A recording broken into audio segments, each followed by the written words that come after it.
So I have the Commissioner of Prison on the phone. Commissioner, good afternoon, sir. Good afternoon. How are you, Mr. Alleyne? Well, I tell you something. I don't know what to say. I'm so sorry to speak. To call you under these circumstances. Well, I'm happy to hear that we got 5.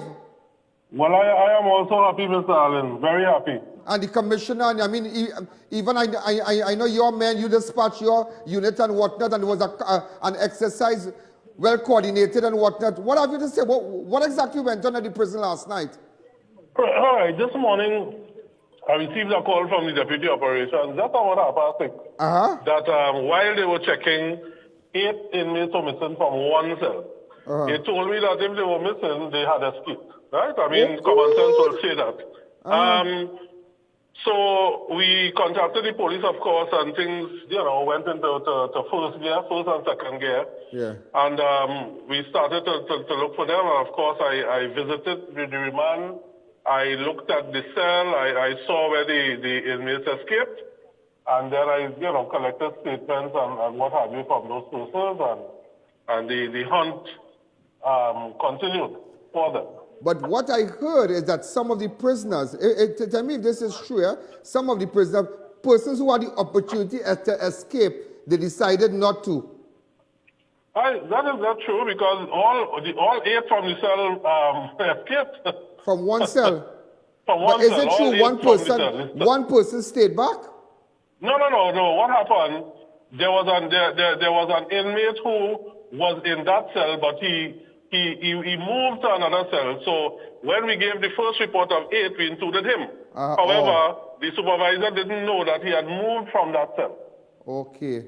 So that is not that he was still there, he didn't go anywhere. He had moved from the cell prior to the escape.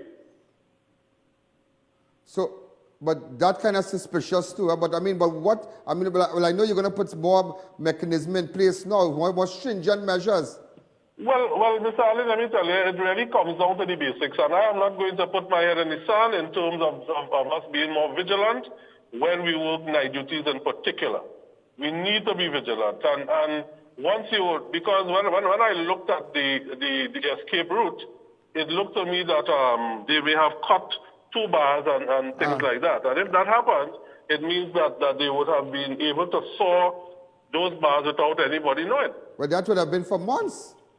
Not really, Mr. Alleyne. When an inmate wants to escape, and then you see the thing about it, because you have so many men in a cell due to overcrowding and what have you, it's easy for them to take turns. It's not difficult. Well, this is really something, but I'm just happy that, but at least 5, but still we can't really say, well, thank God, because we more the same approach we have with, pursuing the 5 and we got them, we have to have that same approach and hunt down the other 3. I agree, but I know that Mr. Griffith is really onto it, and as I told someone earlier, knowing the kind of person he is, I knew that by this afternoon we would have held at least, if not all, most of them. Well, even we had information that one was seen in Sandy Grande in the settlement, yes. In the settlement, I heard so too. In an exchange, because we got that information, so we immediately passed it on. Beautiful. But whatever information I get, I will keep you posted, sir, and and you be strong. Yes, thank you very much. And you are doing an excellent job. I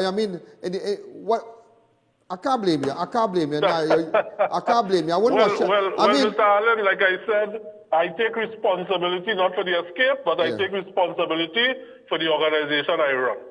Yeah, I know. Well said, sir. Well said. Okay? Well said. But just to let you know, we are standing with you,